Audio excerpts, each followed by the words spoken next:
এখন আর ইচ্ছে করে না কারোর সাথে ঝগড়া করি, কারোর সাথে তর্ক করি, কাউকে বোঝানোর চেষ্টা করি যে আমি এটা করিনি। তবে হ্যাঁ, এখন নিজেকে খুব বোঝার চেষ্টা করছি যে আমাকে নিজেকে বোঝানোটা ভীষণ দরকার। রাধে রাধে বন্ধুরা, নতুন একটা দিনের সাথে একটা মিনি ব্লগ তোমাদের সাথে শেয়ার করছি। আজকে ফার্স্ট ডে। চলো, আগেও তো শেয়ার করেছি, তবে চেষ্টা করছি এইবার, চেষ্টা করব এবার 365 দিন মানে এক বছরে একটা মিনি ব্লগ শেয়ার করতে, মানে পার ডে।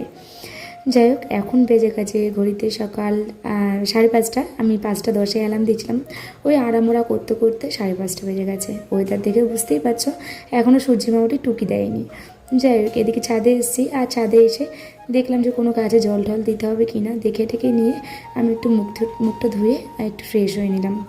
আর দেখো, এখন তো 4-5 দিন অম্বুবাচী চলছে, মানে কালকে পরশু দিন থেকে অম্বুবাচী চলছে। তো এখন ওই জন্য ফুল গাছে ফুলই থেকে যাচ্ছে, কেউ আর ফুল তো পুজো দিচ্ছে না, তো ওই জন্য গাছে দেখো এখন ভীষণ ফুল হচ্ছে।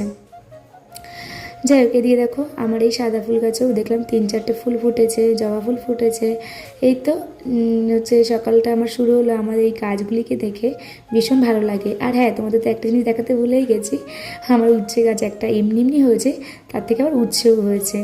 ছোটো ছোটো অনেকগুলি হয়েছে, তবে দুটো একটু বড় হয়েছে। এইটা 3-4 দিন পর বা 5-7 দিন পর নেওয়া যাবে, আর উপরে যেটা দেখলাম ওটা 2-3 দিন পরই নেওয়া যাবে।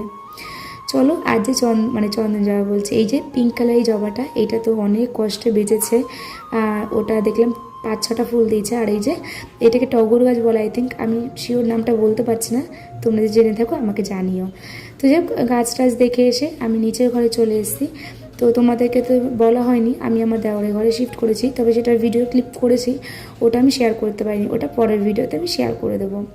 তো আমার হাজব্যান্ড আর মেয়ে হচ্ছে উপরের ঘরে ঘুমোচ্ছে, আর আমি নিচে চলে এসে মেয়ের স্কুলের জন্য টিফিন তৈরি করছি। তো কালকেই আমাকে বলে রেখেছিলো যে মা আমার জন্য একটু পাস্তা করে তো ওই জন্য একটু পাস্তা করে নিয়ে দিই, করে টিফিন করে ওকে গুছিয়ে আমি উপরে চলে এসে মেয়েকে ডাকতে। আর এই যে করপ্রণাম করাটা আমি পার ডে করি, তো করপ্রণাম করে এই যে ভূমি প্রণাম করে তারপরে মেয়েকে আমি নামতে বলি। আর জানো তো, যবে থেকে দেওয়ারের ঘরে শিফট হয়েছি 5-6 দিন ধরে, তবে থেকে আমার মেয়ে সোফাতেই ঘুমাচ্ছে। কেন জানি না, ও সোফাতে ঘুমোতেই পছন্দ করছে। ওকে বলছে সোফাতে না ঘুমোতে, আমাদের সাথে ঘুমোতে, কিন্তু ও বলে মা আমি সোফাতেই ঘুমাবো। সোফাটা অনেকটা চওড়া, ও যেহেতু ছোটো ওর হয়ে যায়। যাই হোক, এদিকে দিতে চলে এসেছি মেয়েকে স্কুল দিয়ে আমি আবার চলে বাড়িতে দিয়ে কাজ আছে। তো এদিকে মেয়েকে টিফিন তো বানিয়ে দিয়েছি, তারপর আমাকে বললো মা আমাকে একটা চকলেট কিনে দাও। তো ওকে একটা চকলেট কিনে দিয়ে আমি ওকে স্কুলে ছেড়ে আমি এই যে স্নান করে নিয়েছি। আর আজকে একটু চুলে বেনুনি করে নিয়েছি, কারণ অম্বুবাচী চলছে, তো এখন তো মাথা ব্যথা ঘষবো না, তো ওই জন্য হচ্ছে চুলটা বেনুনি